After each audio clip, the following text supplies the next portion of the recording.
All right, welcome everybody to Thirsty Thursday number 51 with our guest Scotty Baer.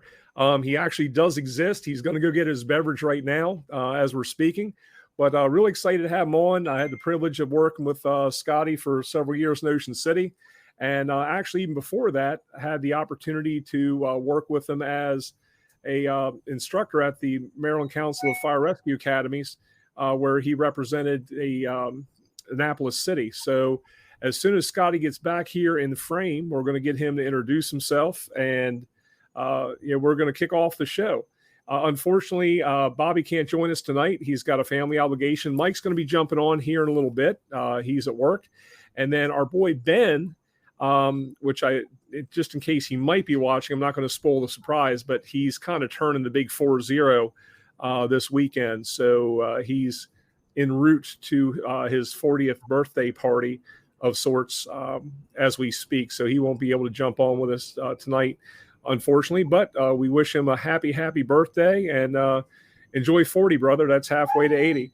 So with that, kind of circling back, we're going to talk a little bit about passion for the fire service tonight, and not to throw Scotty under the bus or steal his thunder, but he's been in the fire service for quite a while now, and he's kind of recycled himself, if you will. He's started over and over again, where he worked a full career at the city of Annapolis, and then certainly worked in Ocean City for a while, and then started again with another county and metropolitan department, which to me is just either he's a glutton for punishment or he just really enjoys the fire service, which I think the latter is it.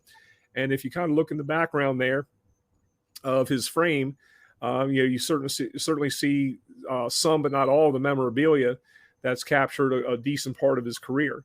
And one thing I'll say about Scotty, one of many things, there he is, as one handsome individual. There you go. Is he's always had the same energy and passion ever since I've known him. So Scotty, I didn't steal too much of your thunder. I just gave a little briefing on you, but if you want to go ahead and do the intro on yourself, tell us a little bit about your background, where you've been, where you are, where you're going, and then you and I'll get in the conversation until Mike gets on. We know where I'm going. Down. That's why we wear turnout gear. Most people know me that are local. I'm Scott Baer. I'm retired from Annapolis City. My dad was a captain in Annapolis. He retired as a captain. I retired as a battalion chief, and my kid is working tonight. They might be roasting me right now in the station, and he has 14 years in, and he drives at Rescue 38 and Squad 38, or Rescue 38 and Engine 38 in Annapolis. So we're the first third-generation family in Annapolis Fire Department. I think Dougie Romali, the chief there, we've been friends my whole life. He now has a son there with him, and now they have 3 or 4 generations. Actually, they have 3 generations with the career department, and then their granddad, Fritz Wolford, was a chief there, assistant chief with the Rescue Hose Company or whatever, and so they kind of have 4 generations almost, really. But about me, it's not that great. I started out as a volunteer in February of 1982 at the Independent Fire Company down on Dougal-Gloucester Street in Annapolis. It was a single engine company. Most of the time, it had one career person there that drove the fire engine. My dad was a lieutenant there. He had to drive the fire engine, be the lieutenant, and be the firefighter. That just is the way it was back in the 70s and 60s, 70s, and the early 80s. I went to Eastport because we just didn't get enough runs at Independent, which was 37 back then. They're disbanded now. So I went to 36 and volunteered there until I got hired in 85. July of 85, I got hired. I went through the Anne Arundel County Fire Academy, class number 21. And that was fun. That was a good time. I was 19. That was pretty cool. And I've always wanted to be a firefighter. My dad was on 24/24s. He was either coming or going. We had to wait for Santa Claus. We had to wait for him to get home, or we had to get up real early and do the Christmas thing. So I'm jumping all over the place. Uh, I I rose up through the ranks, lieutenant, captain. I only ever wanted to be a lieutenant. I wanted to be a lieutenant for a pretty childish reason because I just didn't want to stand outside on the pump panel or sit in the engine as a driver. I wanted to go inside and and fight fire. And then I had a little bit of say of how we did things as far as tactics and stuff goes when we arrived as a lieutenant. I like being a lieutenant a lot. Captain and battalion chief, that was more just about money. I like it was cool. Status thing with the battalion chief was okay, but it's no fun being by yourself in the buggy. Um, you're on your own basically, so you don't have you have a shift, but you don't have your crew like you used to. You're not a part. You almost feel like maybe you're not a part of the crew anymore. So um, and I like being a part of the crew. That's why I'm still working. I after I retired. I went through and did my thing with Annapolis and retired in July 1st of 2010. Went to Ocean City with Trevor.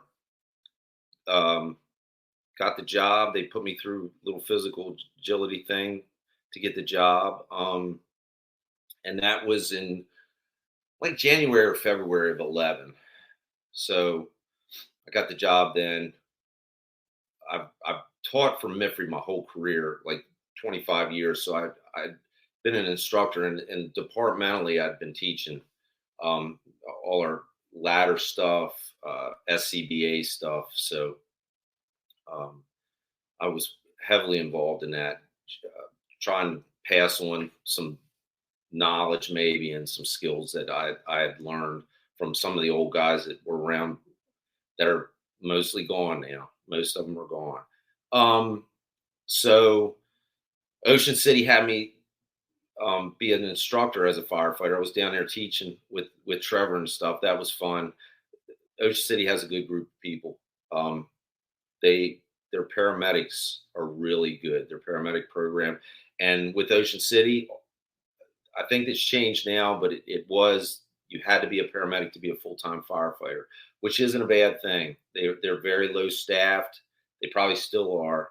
You have 24-story buildings down there, and you're running with an assignment of maybe 9 people, and you hope the volunteers will show up, which they did. Volunteers showed up they posted pretty good down in those city.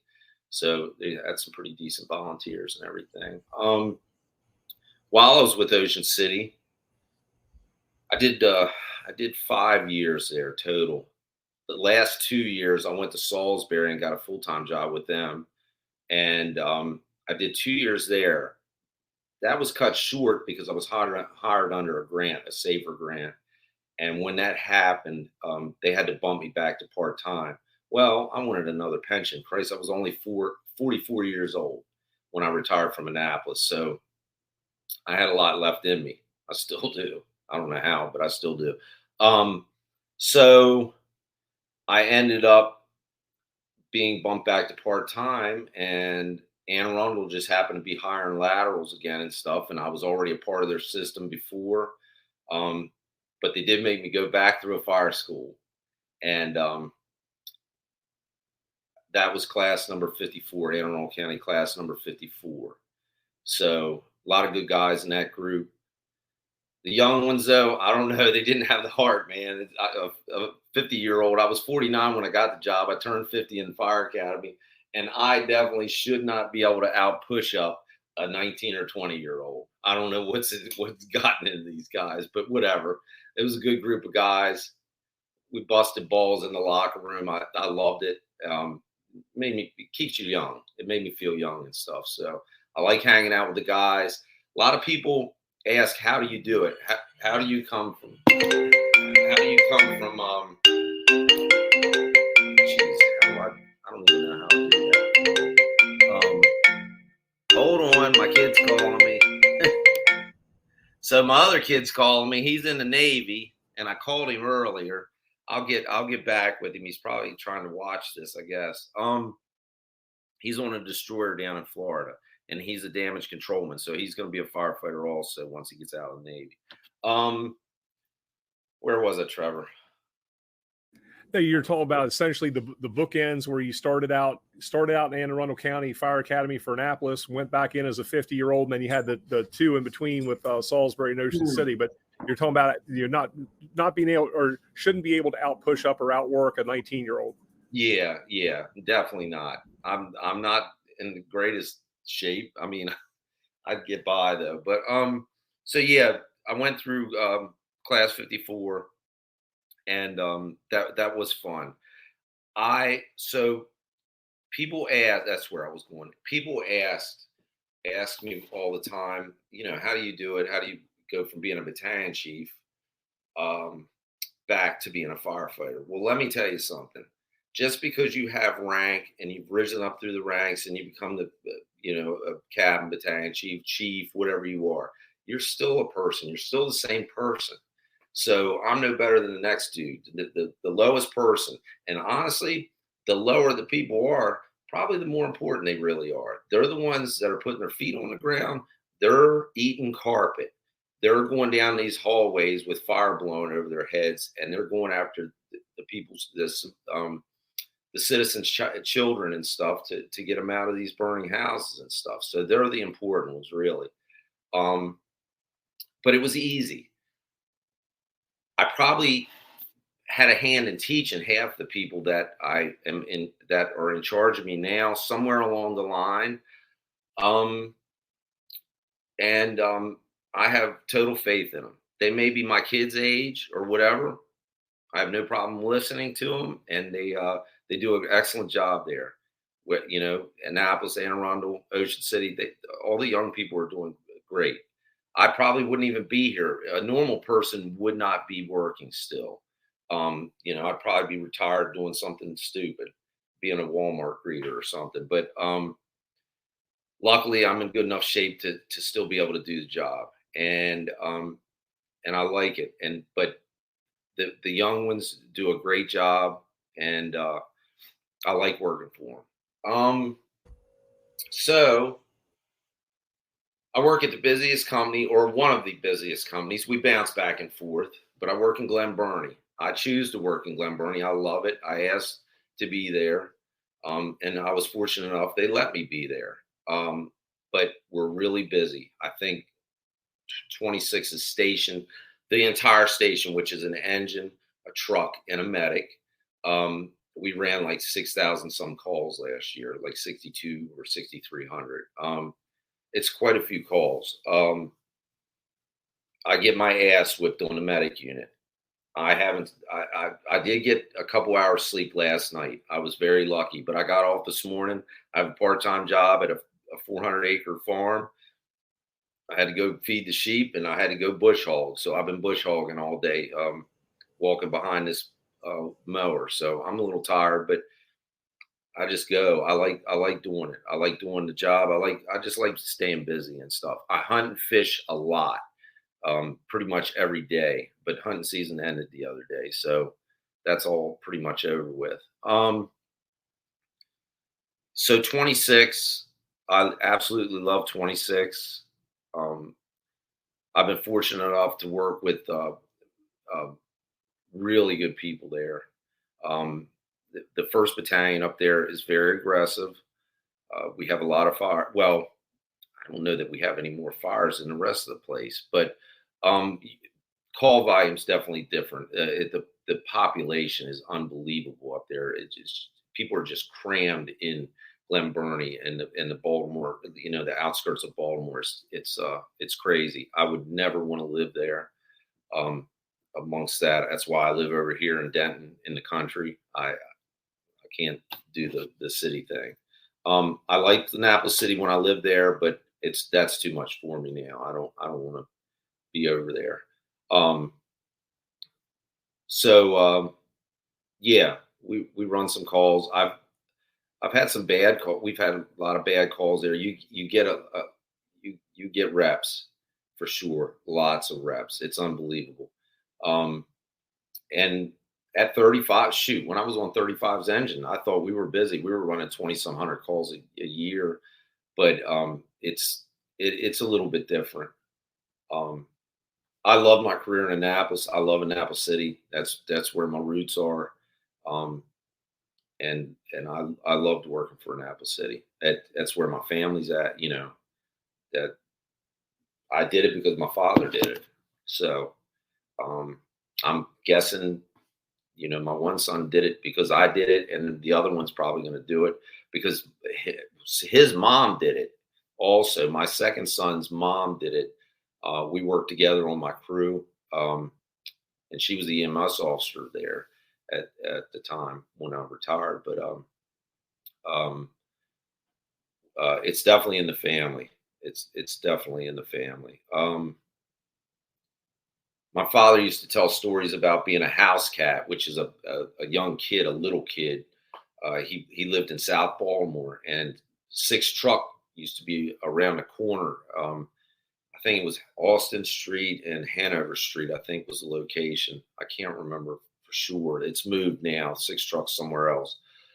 But he was a house cat there, and he used to tell me the story that he would go pick up the guy's shoes when they went out on a box assignment. He would go there and pick up their shoes and put them back on their racks and stuff, getting them off the floor so they didn't run them over when they came back into the station and stuff. And he said there were times that somebody didn't return to get their shoes. So it's a dangerous job. I mean, they proved it, last January, they proved that. Baltimore did when we lost those 3. So, but it's still, I don't choose to sit at a desk. I do not want to sit at a desk. I love the action. I get, we all probably like the danger. I think there's something to be said for that. I think we just like that risk a little bit. I don't think we're like kamikaze pilots, but it's a fun job, and we're helping people, and that's the main thing. I think we all like to help people when it really comes down to it. As much as I hate people in the left-hand lane in my way when I'm going to work, I still like helping these idiots. So, I don't know. What else you want to know, Trevor? I don't even know where I'm at. That's what it's all about, my brother. It's great catching up with you. That's one of the things that I think when I first met you, Scott, you were working in Annapolis City. I believe you were a captain then, and then not too long after that, were a battalion chief. And we were both representing our departments at the Council of Academies meetings.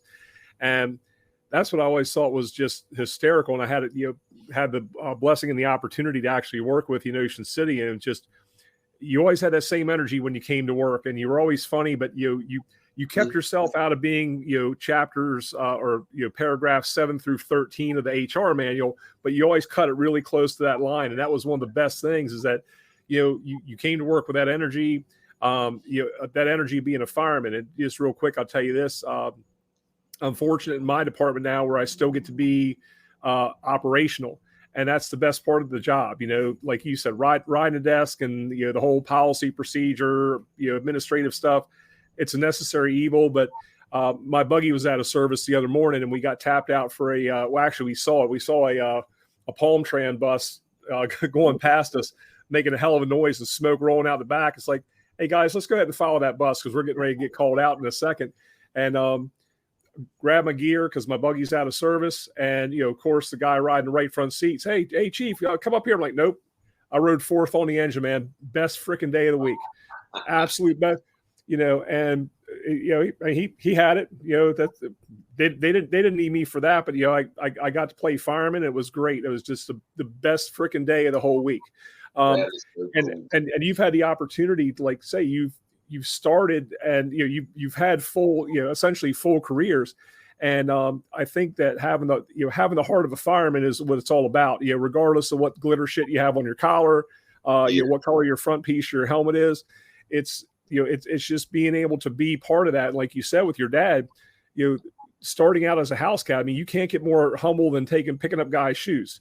And at the same time is showing that respect and also understanding what it means when that set of shoes doesn't get picked up at the end of the shift. That's a pretty weighty thing, and that's what's passed along. And it's hard to believe. I think you used to call him Spanky, that he's 14 years in Annapolis already.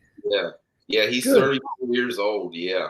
Good God. Okay, you're getting like way old. But what my question for you is like, and I had the privilege of not only working with you but actually instructing with you when we spent some time in Ocean City. But what got you interested in the instructional end of things? I mean, you talked a little bit about it, wanting to pass some things along, but what struck you to say, hey, I want to be an instructor? Because you spent a lot of time as a Fear the Turtle, one of the MIFRE instructors. We chewed a lot of dirt on that end, but also we're able to do some Ocean City stuff. So what got you into that?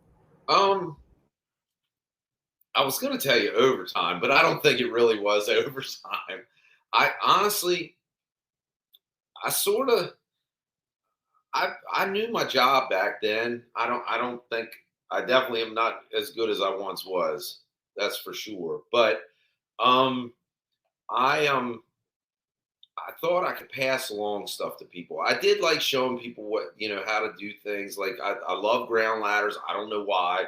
They're ridiculous. I should be broken half by now.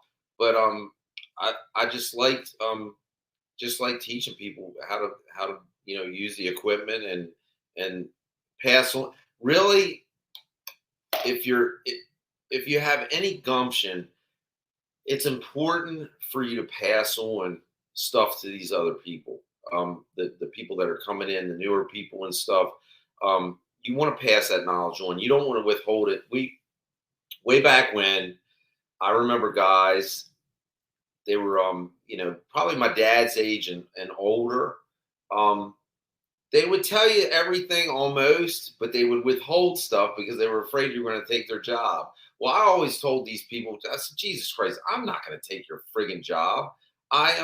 You're going to get my job. As soon as I'm done with it, you're going to get it. So that's pretty dumb to worry about that. But you want to train them to replace you. My dad started the modern day fire investigation unit that we have now. It's technology obviously has made it even better now, but bombs and all that, the bomb tech stuff and all that. But that was probably back in 1974 when they got that up and running. And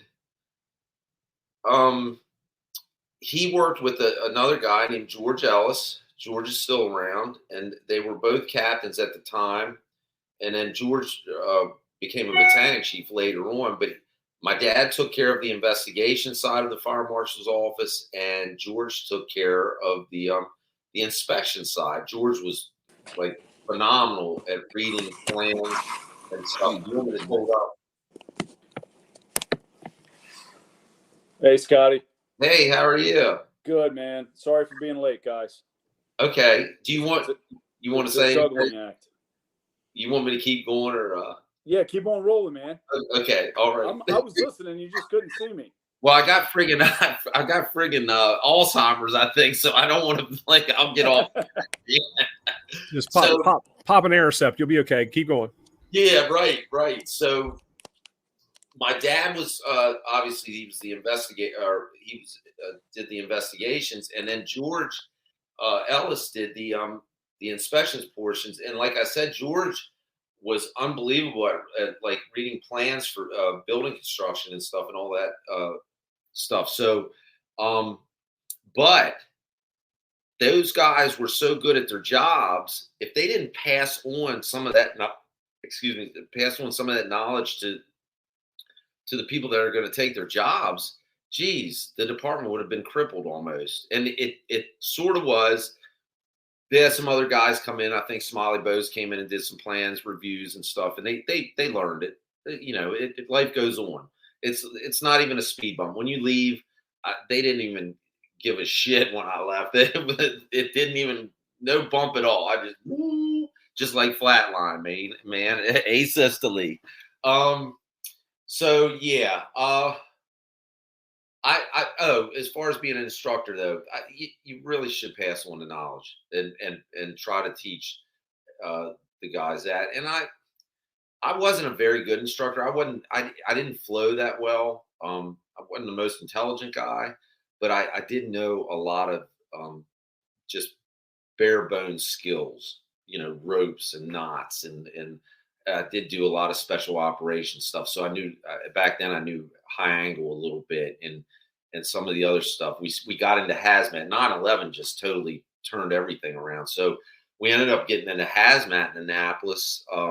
We didn't do that prior to 9/11, and good God, that was a mess. We bought all kinds of stuff, had grand spine stuff, all these monitors. It was unbelievable. And I learned a lot. One of the best schools I had ever gone to. I've been to a few schools around the country, not many, but a couple.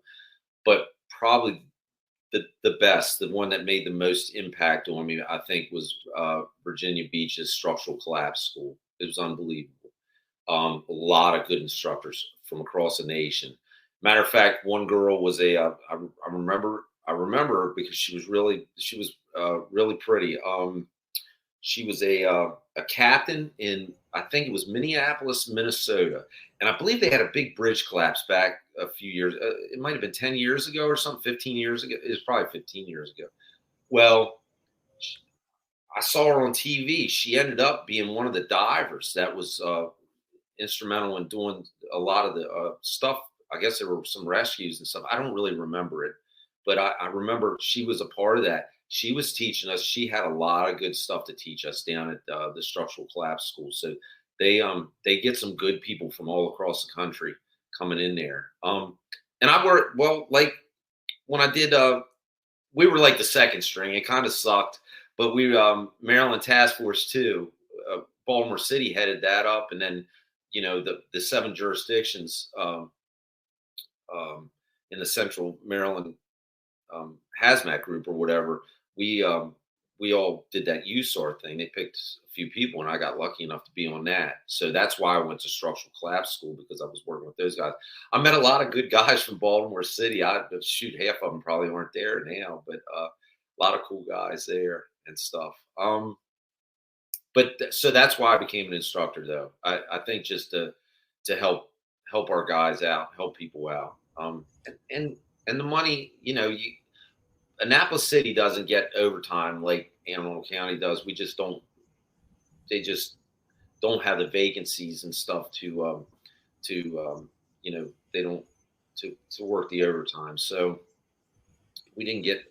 So when there was overtime, I jumped on it. I was always trying to work, and the instructor stuff definitely helped that out.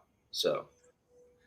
Go ahead. And Scotty, that's one of the things, and I'll say this about Mike also, is that we're not always trying to teach to our successes, and I've been here, I've done this, here's my credential, here's this, but you're not afraid to tell somebody where you fucked up in your career too, and use those as teaching moments. And I think that you've always been very visceral about that, and that's what sets some of the instructors aside, because you have the ones that they can read a textbook or a manual and they can regurgitate it word by word, line by line, ace the test 110%, but they can't translate it from their head to their hands, or they can't pass it along to somebody else, and they want to be the most important or the smartest man or woman in the room. Whereas you can say, hey, here's my experience, here's what I know, here's what I don't know. If you can show me another way to do it, and I can tell you I've found 16 ways to screw this up and about 2 ways to do it really well. I'm going to teach you all 18 ways, and you kind of figure it out and make it better for yourself. And that's something that's, I think, common amongst you and Mike with teaching, is that you're not afraid to be vulnerable or say, hey, I don't have all the answers. I don't. No, I'm definitely a fucktard. I know way less than I actually know. I can tell you that. Jesus. Yeah, but you look good doing it, brother. Yes, as long as you look cool doing it, you got it dicked, man. What are your thoughts on that, Michael Wood? Come on, Mike, throw something at us. And I'm putting it on mute. I want to hear what's going on back there. Is there moaning in the background or anything? I shut her down. Yeah, I had to kill it all, man. I got a little bit of everything going on here. And one quick thing, Scotty, we'll go with you feeding the sheep in Denton. You're feeding the sheep. We'll go with that. We'll stick with that story, bro. I didn't hear that one. So I work on a farm part time, and it's in Queenstown, and we have to feed the friggin' sheep every day. I hate the sheep. They are stinky, nasty bastards. But and they hate you. Yes, they're pregnant right now, so they're getting ready to lamb and stuff. So I got a pretty good story about that if you want to hear it. I do. Okay, so Jamie is my kid's father-in-law, my oldest boy's father-in-law, and Jamie was the farm manager. He just retired about 6 months ago. My son took over, the one that works at 38 down in Annapolis. So I have a video of it somewhere. I don't know, but so Jamie, one of the ewes was having a lamb, and the damn thing got hung up in her. Probably turned around or whatever, and so she was laying there. So I'm videoing this because he's sticking his hand up her ass, trying to get her to turn around to get the thing coming out. It's totally nasty. You guys know we've delivered babies and stuff, and all this fluids just flooding out of her and everything. Ugh. Well, the damn ewe lays her head on the electric fence and shocks the shit out of Jamie. Oh my God. His hand was in his he's screaming and hollering. But I got it on video. It was pretty cool. Lucky it didn't kill him. There's a good lesson in situational awareness in that. Right. Good point. Oh man, that's great. My friggin', you made me talk too much. My friggin' root beer float's melting. So I didn't hear the first part of what was discussed. What did you guys go over initially? Oral resume. Yeah. Pretty much that. It didn't get really interesting until Scotty started talking about sheep and electric fences. So I mean, and we're early in the show. So I mean, hey, it can go anywhere from here. Oh my God. Scotty, you weren't connected with any of that incident yesterday, were you? Down in Dagsboro? Oh no. So I work at Station 26 up in Glenboro. Oh, that's right, Mike. You weren't. So I work at 26 up on Crane Highway. Okay. In Arundel. And that's right. So because you were at Salisbury. Yeah. And they shit canned me. Actually, they did not. I was full time. They bumped me back when the Safer grant ran out. They didn't staff it, or they didn't fund those positions. So they bumped me back to part time. And the only reason I left Salisbury, I love those guys. I loved working there. They get some fires down there. For as small as that place is, they run some fires, and I love it. But no, I'm not there anymore. I regret it. The only thing is, I probably wouldn't have made as much money as I have with Anne Arundel. Salisbury, those guys take a beating and they don't get paid very well. But they're some good guys, man. I'm not kidding. It's like Baltimore City condensed. Yeah. You know, it's exactly like Baltimore City. They have everything: rail, marine, industrial. You know, the whole 9 yards. Yeah, they do. So I missed out on that. I saw some photos. I didn't even know about it, actually. I was on the friggin' medic unit yesterday. So we were standing at the hospital all day long. You know, we were just busy in the hospitals. So it looked like a good call, though. So what type of role are you playing? Are you playing any as far as a training role up in Anne Arundel now? No, not at all. I know you guys covered this prior to me coming on. Well, sort of, kind of, yeah. It's all right, man. I'm just a backstep firefighter. I honestly, that's really all I kind of want to do. I wouldn't mind maybe becoming a lieutenant there, maybe, but I don't know if I even want the stress of being a friggin' lieutenant. I wish I could convey how many times, and I say that because I'm one of them. Mm-hmm. I've run into so many great firemen, firefighters. Let me say that. Not only in Baltimore, but down here in Ocean City and in other areas. and they say the same thing. And I'm wondering what all the reasons for that statement are, because we're idiots. But we are. But there's much more to it that should plant a lot of red flags.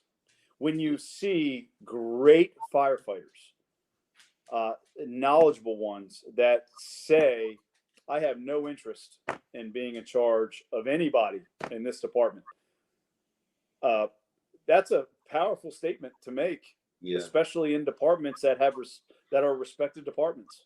Yeah. And there's, it should be delved into because I think that is a huge problem for administrations and managements and departments when you have good firemen saying that. It shouldn't be something that's just kind of swept under a rug, but I hear it more and more and more. And man, that's a topic that probably has as many layers as an onion, but deadly. So my everything I do is for basically immature reasons. I mean, honestly, seriously, they're for childish reasons. I wanted to be a lieutenant so I could go inside, kind of run my call a little bit on my own and all that stuff. That's all I ever want to be as a lieutenant. Being a battalion chief, it was cool. Status-wise, it was kind of neat.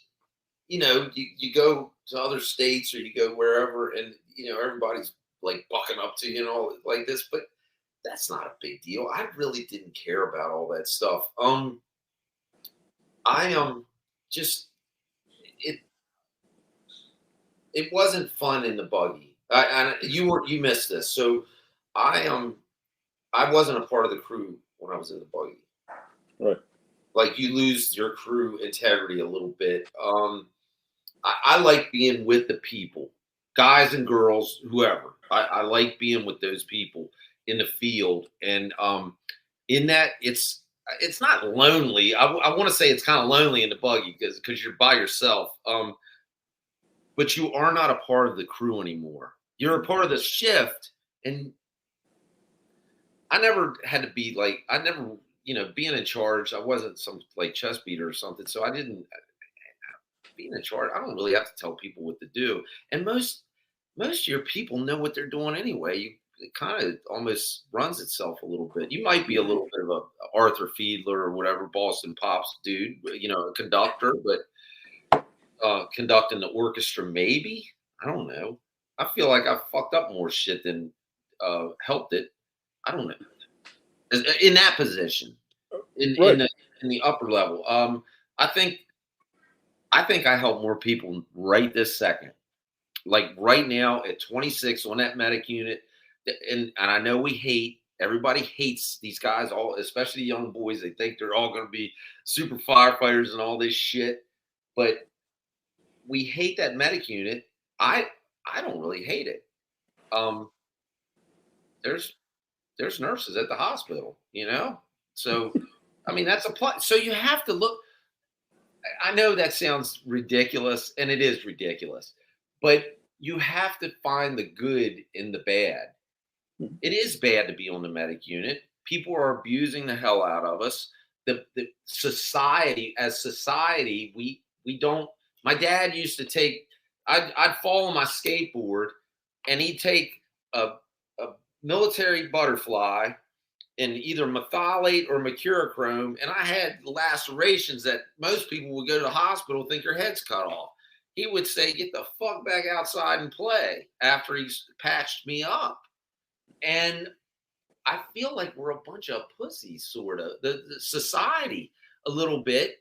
We're beating these hospitals up when we don't belong going to the hospitals. Absolutely. Oh my God, we're abusing the hospital and the services, our services, and the police officer services and stuff. We're definitely abusing the services, but I think it's a societal thing where just people are leaning on that. They have no business going for the flu, have no business going to the hospital where we take them all the time. And that's my job, and I take them, and I'm nice to them, and we take good care of them. But they don't need to go. And you know, and then the first person you talk out of it, then the next thing you know, they croak or something. But we're so it's such a litigious society now, and we're so afraid as a department, as a fire at the fire service in general, the police the police service in general. I think he's gone. I think we're so litigious these days that we're scared to death of not doing something and stuff. I don't know. No, I think you're right, Scotty. And the big picture is too that, you know, I used to watch, and I was probably one of it one time that would get pissed off when you got a call, or, you know, you had your 3 a.m. attitude. Okay, you're 15th drunk of the night, and like you said, if you don't treat them the same way you treated the first one, and they're the ones who actually had a medical emergency, then you know it's bad for everybody. But you know, at the end of the day, you're getting paid the same whether or not you run that call or not. And that's what we're there for. We're to run the calls. It's not like the garbage man is going to do it. It's not like Public Works is going to come and tote somebody to the hospital. So you know what? Get out there, do the job. And that's one of the things, just to be able to, like, and I've seen you do it a million times, that you've got the same attitude at 3 a.m. that you do at 3 p.m. And that's something, again, to pass that along to some of these younger folks coming up, to say, hey man, look, sometimes you just got to embrace the suck and roll with it, you know. Don't get me wrong, I'm tired.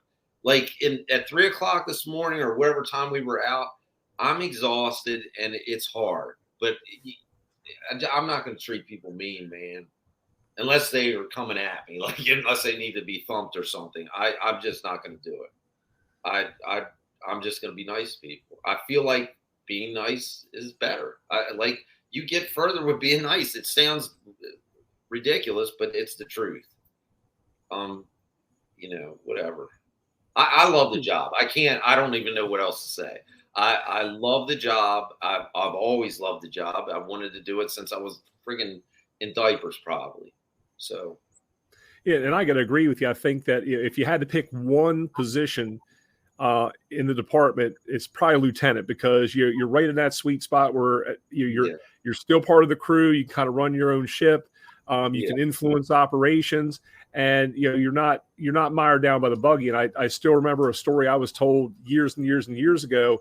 When I was like, hey, what do I got to do? What track to advance, be a lieutenant? And and this goes back obviously to our earlier days, because we're old enough to remember it. But they talk about that tailboard fireman riding on the tailboard for a couple of years, and he peeks around the corner and in the side view mirror sees the driver. It's like, man, that guy's up in the cab. He's wheeling this engine, through intersections. He's driving fast. He's, blowing the horn.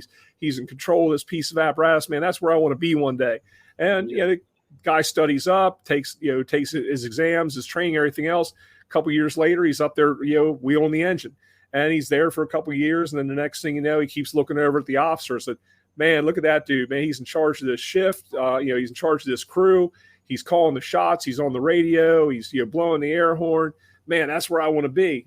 Guy studies up, goes through some training, puts his time in. A couple of years later, he's riding the right front seat.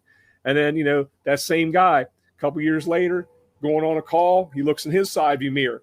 He sees the battalion chief in the buggy behind him. Man, that guy's got the world by the ass, man. He's driving his own vehicle. He's in charge of, he's citywide. He's in charge of the whole shift. Yep. And, he's in command of the calls when we get on the scene. That's where I want to be. And, again, studies up, goes through his classes, promotes up. And, he's there. He is riding the battalion buggy. He's got 20 some years on the job. And he's pulling out behind an engine going to a call. And he sees that fireman on the back step, goes, man, look at that guy. He's got the world by the ass. He's a backstep fireman. That's where I want to be. I think it goes full circle. It really does. I don't know. We were idiots. I don't even know how the hell we survived that freaking tailboard. I love riding on a tailboard, but that is the most idiotic thing we've ever done, man. Jesus. We've lost that. Riding the tailboard, we used to stand up in the jump seats. I mean, that's probably why we can't hear today, because of that. Half of that stuff, bugs hitting you in the face over top of the over top of the cab. God, we were idiots. But it was fun. Has gotten better. It has, safety wise, and just not breathing smoke and stuff. I tell my boy all the time, do not breathe that shit. Even if it's a bullshit call, try to keep your face piece on and stuff. I know I know everybody wants to be some cool thing, but man, I'm telling you, we're dying from this stuff. I don't know why I don't have this shit yet. Some of my young guys have died from cancer. Oh yeah, I mean it's prevalent. But what's for your other son who's in the Navy? Because Bobby McGee obviously couldn't be on tonight, but that's how he started his fire service career. He was a damage controlman. But right. What's the philosophy? Does your son talk to you about that? Like, what's their philosophy with stuff as damage control firefighters in the Navy versus on the civilian side? I mean, do they share kind of our mindset and that growth, or are they totally different? So honestly, I haven't really talked to him a whole hell of a lot about it. He's getting ready so his time is up on this destroyer. They were going to make him a friggin' recruiter. And I was like, ugh, that sucks. You're not a used car salesman. So I think what he's going to do, sounds like he wants to go something called active reserves. So he's still active duty, but he's active duty reserve or something. And I think they have to put more time in than an actual reservist does or whatever. But he's going to do that. And I think he's going to try to go with NDW or whatever. But they do, their mindset, I think, is similar. They do the same stuff. They have the same equipment. It's not like the old Chemox mask that my dad was also a damage controlman on an LST. He actually saved a few people down in Jacksonville, Florida, where my kid's at now. It wasn't at the same exact place, but I think my kid may be in Mayport. And is that a thing? Yeah, Mayport. And they transferred. So he's on the USS Mason. The Mason was their home port was Norfolk. For some reason, I guess they saw fit to change their port. They had to change their port or something. So they sent them down to Jacksonville in Mayport Naval Station or whatever it's called. So they wear the same stuff we do. They wear like the old 660Cs, I think, or bullet. They're wearing something like that helmet. Obviously, they're not going to wear the traditional stuff. It probably wouldn't work out on the ships because I mean, some of the spaces are tiny. But they're wearing. I can't remember if they're using Scots on his ship, but they're wearing regular structural gear on the ship mostly, and then they also have, I believe, they have two Blackhawks that go on that go in the aft end of that ship in the stern of the ship. So they also have to do some aircraft ARF stuff, the aircraft firefighting stuff, and I think they also train with the Illuminized stuff also. He hadn't really talked to me about a lot of philosophy with that. So yeah, I was just kind of curious because, like you said, we used to do a lot of.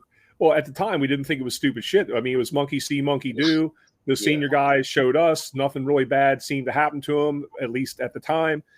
We emulated it, and it was a lot of fun. I mean, it was great riding the back step. It was great standing up on the jump seat, and then you were pissed when you had to put the man saver bar behind you or strap in, and wrap your wrist around, and and then when it was raining or snowing or anything else, and you hit those big bumps, and you knew when they were coming up at certain intersections, and you just held on a little tighter. But I think that's something that again we survived it. We have the stories to tell about it. But it's also good to see some of the changes that have happened. And but that's again, Scotty, that's we got probably 1.5 million stories you could tell on stuff. But it's just one of those things. It's like you've always been able to maintain that level in the fire service and kind of go. You've always been you, but you've always been able to get right to that line. And, right. Which I'm like, holy shit! This guy's a battalion chief. This guy's a lieutenant. Not in a bad way, because I mean, I hadn't heard that before. You earned every bit of it, but it's like I think that's where some of the respect came in too from the crew members to say, look, Scotty Baer is going to be Scotty Baer. It's not like there's not Lieutenant Baer or Battalion Chief Baer. Hey, this is Scotty Baer. Whatever color helmet he's wearing today is inconsequential. Yeah. I just like. So how the hell did you keep yourself out of trouble all those years? I didn't. I almost got fired a couple times. So before I forget, we were talking about the lieutenant being, probably the cooler job. I will say, don't downplay the tillerman though. The tillerman on those tiller trucks. I love being the tillerman on that 68 Seagrave, that open cab truck. I loved it. It was that I wish the truck was still. They pieced it out, and one of the guys bought the tractor end of it. The other one took the ladder and I think Raymond Aaron took the ladder and took it to Graysonville and put it on top of their rear mount and stuff. So it kind of sucked because I didn't have the money back then, but now I probably could afford to buy that damn thing. And I'd love to have that truck. And I'm not one of those fire truck guys, but that was my favorite piece. It still is to this day. That's my favorite piece. We just got an aerial scope that it's kind of cool, but it's still not a tiller truck. So, did I get off base again? I'm always getting off base. Jesus. Part of your charm. Yeah, I suck. Good God. What else we doing? Now, Mike, are you on a tiller now?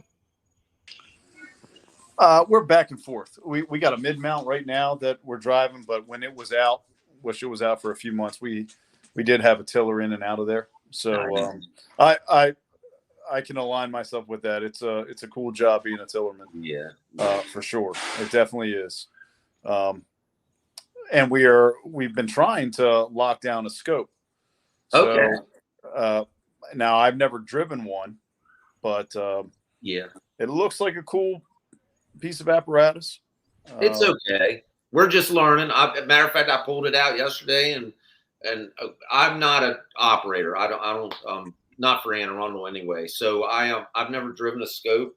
So I pulled it out, but we do have to operate the bucket, and I want to be proficient at it and know how to do that. So the guys, we all get in it and fool with it. It'll be in service probably. I'm thinking it was supposed to be in service now, but I'm thinking it's probably going to be more like around the 1st of March or something. It looks like maybe. I'm not sure. Yeah, it's cool though. It has some uses that some of the other apparatus, just like anything else, that they all have their some pluses and negatives. Right. Yeah, and I know Baltimore has been in the market for some additional towers or scopes, tower ladders. Since our line of duty deaths, it's been something that they've been, searching pretty aggressively for, in order to, just be a little bit more dynamic on these fire grounds with major incidents. And those tower ladders allow for that, especially a scope. Like you said, it offers tactically some more advantages on certain types of incidents. Yeah. But it's a hard market out there right now because every department is short in their fleets. So they are gobbling up anything and everything they can find. And, unfortunately, a lot of the departments that are getting rid of apparatus, there's a reason why. Yeah. And it's getting bought up for top dollar. Yeah. So, fire departments, be it volunteer or career, have now become used car salesmen too. So we're playing our hand in everything. It seems to be that we're focusing a lot more on being politicians and, all these other little nuances than actually becoming better at our trade. Right. Good God. Master. I figure you bust out I can't say it like you do, Sky, a great ass. Great ass. There it is. Oh, hey, you need to start a series of children's books called Scotty Baer's Barnyard Adventures. Yeah. It'd be freaking X-rated, man. I couldn't send that to the I'm not going to be able to sleep tonight thinking about that electric fence and that sheep now. That image is just burned in my freaking head now. Jesus Christ, man. That was one of the funniest things. And you just probably call that Tuesday, don't you? Yeah. Oh, man, that's crazy. Waples. I wonder if he's watching. He let me down. Well, like I say, he's celebrating his 40th, but I guarantee he'll hop on here. But what pearls of wisdom you have for young Benifer? So we were working together at 3, and my kid, my youngest, the one that's in the Navy, little shithead, the Navy turned him around, man. I thought he was going to go down a bad path, but he went to boot camp up there, and he did really well. I was so happy about that. So Alex was down at Ocean City during senior week, and I was like, man, I talked to his mother. I said, man, I think this is not cool and all that stuff. And we both were probably the same way. We didn't think it was cool, but she's trying to cut him loose a little bit and all that. So he's down there, and he's in 3's area. So, I mean, right across the street somewhere. I can't remember exactly which place, but so me and Ben go over there, and we take the ambulance over there, and we park it down the street, and we walk up, and we pound on the door and said, "Open up, it's an OCPD," or whatever. We were acting like we were the police, and holy shit, they didn't even believe us. So these young kids, they don't have any respect for shit, man. So they it was a whole bunch of boys in there and stuff. Probably 10 people in there, but they were in there carrying on and stuff. Actually, they weren't doing anything really wrong. But we snuck up on him and stuff, and I think he was surprised. Oh my God! I had a lot of good times with you all, especially during that hurricane. That was a little scary. I thought it was going to be worse than it was, but I don't remember which named storm it was. But that was fun. It was fun. Yeah, we did have a good time. It's so funny because I've got a relatively young workforce where I am, and a bunch of great people. I mean, I'd say 99.9% of them are pretty squared away. They're good people. They like to come in. They enjoy the job. I wish they had people like you and Bobby and Mike and some of the others down there to kind of influence them, good and bad. But just to kind of and they'll ask from time to time, and of course, I'll be the old guy telling some stories every now and then. But you have the knucklehead that's going to do something off duty, and of course, wearing his fire department I belong T-shirt. It's like, dude, look, if you're going to fuck up, don't do it in one of our T-shirts, Right. But I still remember that guy. I tell him about this all the time. I can't remember the guy's name, but we called him Cornholio. But he was in his Ocean City Fire Department T-shirt. He was one of our summer help guys one year, and he was renting a place down 28th Street, 26th Street, something like that. And they're having a kegger up on the second floor balcony of this whatever apartment he's staying in. And nature calls. He's taking a leak between the balcony railings, and here comes you reminded me when you said it. Here comes OCPD, and they're like, "Hey, dude, they're trying to shut him down without having to do something about it." And he's like, "Oh, he's flipping them off. Oh, I'm a fireman here." Like, okay, great. So that's when you're in the buggy and you get that phone call from the shift sergeant. Hey, do you know this guy? Yeah. Is he one of yours? Yeah. Well, you might want to come down here and talk to him because he's getting ready to go to jail. Yeah. So, oh my God. But I'm glad at least your son, you weren't the real police down there. So right. They weren't messing up too bad. Good God. Well, the smarter police, when you break out the whole "I'm a fireman," usually just stop talking. A smart cop will just go ahead and tell you to turn around and put your hands behind your back when you tell them you're a fireman. I have never done that in my life. Right. Go ahead and protect the rest of the city that night and lock them up, man. Oh my God. Yeah, we all of us have that guy, but you're right. As soon as you start spouting off, and you'll appreciate this, Scotty. I was this has probably been, oh gosh, I don't know, 8 months ago or so, and I was out grabbing some dinner. As actually after a training night, I just got done doing some teaching, and I didn't have anything on. Nothing said I belong. And there's this young kid. You could tell he's enamored about being a fireman, right? And he had on his I belong T-shirt, not like an official uniform shirt, but like a morale shirt type thing. And he gets big talking, and he's like, so within the next 5 minutes, and he's just talking to anybody who would listen to him. I knew his name, what station he worked for, what calls he ran in the last 24 hours, and the guy's getting drunker and drunker. Not being a bad guy, just and then some big hulking dude comes in with his fiance or his wife. Oh no! And she could have been like a Victoria's Secret model. And he's like, "Hey, darling, you want a drink?" And hey, and he's like, "Oh boy, here we go. This guy's going to get clocked." And then he's like, "Hey, yeah." And some other guys got talking to him at the bar. "Yeah, I'll meet you up there." And he is like in no position to drive. And I'm like, "Okay." And the guy's a probie, And the department he was with, probably like about a year before, had a guy get all banged up, got into an MVC, killed somebody, messed some other people up.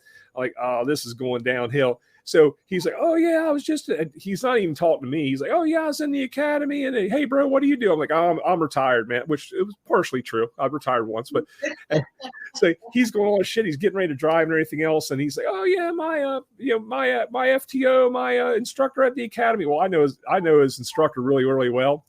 Yeah. So I'm like, okay, this is getting ready to go from sugar to shit real quick. This kid's obviously proud to be a fireman. I'd love to see him have a nice, full, long career. There's no need for his chief to get into this or him to fuck up and in tomorrow morning's news feed that XYZ fire department firefighter waffles 6 people. So I texted his instructor and I said, "Hey, do you know this kid?" He goes, "Yeah." I said, "Are you working tonight?" He goes, "Yeah, I'm right down the street." I'm like, "Can you come pick him up?" I see the engine turn around, like park like 2 doors down behind this bodega, and the instructor like texts me back and he goes, "Hey, walk him outside." I'm like, "Hey, bud, let's go outside and get some air real quick." "Oh yeah, F yeah, let's go." Walk out, and there's his the instructor's lieutenant also. He goes, and it's like not another word said. His lieutenant's just like, "Give me your keys. You're going to call an Uber right now. You're going home right now." And see that big guy that you're pissing off, and it wasn't me. It's like the big guy with the Victoria's Secret model girlfriend. He goes, "See that big guy over there? Wish him a good night, and you need to go home now." And it's like, you know what? That's the best possible thing that probably could ever happen to that kid because he didn't get in trouble. I mean, he probably had to scrub every toilet in the freaking fire station the next day he went in. But it was one of those lessons learned, man. It's like, have fun, but make sure that don't bring your crew, your department, anybody else into disrespect, because you got to respect the industry, you got to respect the job, respect the people on it. And this kid was going down a bad path, but it's like just like that. I'm hoping that one day down the road when he's maybe in charge of a crew and sees one of his younger folks kind of going on a bad path, just like you're talking about there, that he goes handles it kind of a different way. And I'm not saying it was right or wrong the way it was handled, but the good thing was no harm, no foul, and it went nowhere else but that. But it's just one of those things where you look back in your own career and go, wow, there's some people who kind of saved my ass more than one time. When I wasn't doing right, or when I was going down not a good path, and you kind of want to pass those things along too. Yeah, definitely. It looks like you're reminiscing there a little bit, Scotty. I've been in trouble. No doubt. Yeah. Well, boys, we've hit about the 1 hour mark, so I'm going to go around the horn and wrap it up real quick. And Scotty, I'm going to give you the last word. So, Mike, I'll start with you. Well, I apologize for not being able to be on the whole thing there, Scotty. I know I missed some pretty cool stories, and hopefully we'll get a chance to do that in private sometime. Yeah. Off the air. The private ones are a lot better, I can tell you. Yeah, that's right. I'm sure. But thanks for being on. And again, I apologize for not catching the whole thing, man. Yeah. I wish we had Bobby on here tonight. I know that he would have thrown a bunch of big hitters at you. Oh yeah. But great talking, and it's always good to be in the presence of people that are passionate about the job and can speak to a lot of different levels of what the job entails. Yeah. I appreciate you guys having me. I don't know if I'm worthy of all that, but I enjoyed it. And you're right. It's nice to throw stuff around at each other, and and not just the bullshit, but I mean, this is basically like a coffee table, at the firehouse, and you can learn a lot at that coffee table or lunch table or whatever. Oh my God, a lot. Bullshit too, but you can learn a lot about the job and stuff. So yeah, I definitely appreciate this. I was a little nervous, but it wasn't bad. I thought it was going to be like Dean Martin's roast. I thought Trevor was going to bust my balls, but it wasn't too bad. Nah, I wouldn't do that to you live on the air. That's like Mike said, that's an in-person thing, Right. Yeah. Go down memory lane a little bit. But any final thoughts there, Scotty, before we wrap up? No, I think anybody out there that's listening that's in the fire service just need to be safe. Just be careful, and watch each other's backs.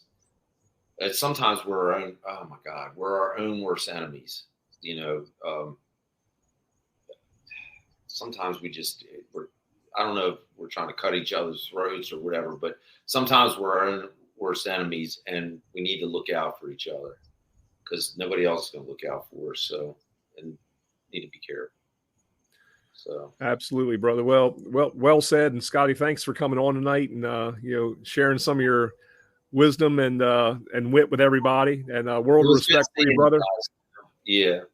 And enjoyed every bit of working with you. And still the fact that you're a fireman's fireman goes a long way. But with that being said, man, stay in touch. Glad you're still on the job. Glad you're still reaching out to everybody in our industry and passing those things along. But we're going to wrap up Thirsty Thursday 51 with Scotty Baer. He is available for birthday parties, bar mitzvahs, children's parties. And please check out his new kids book, The Barnyard Adventures by Scotty Baer. So I wouldn't look at the pictures, but hey, that's a good thing. But we appreciate you all tuning in. And we'll come back for Thirsty Thursday number 52. Ben's going to be putting that out pretty soon. And like anything else, reach out to us because we've been blessed to have a lot of people on the show that are a world of knowledge and like to share that knowledge. So with that, everybody, cheers. Be safe. Cheers. I got my gray sweatpants on just to let you guys know too. Your what? I have my gray sweatpants on just to let you all know. Oh, and I guarantee you're free balling too, aren't you? See you guys. See you, bro. How do I sign off on this thing? You just did. All right. I'm out.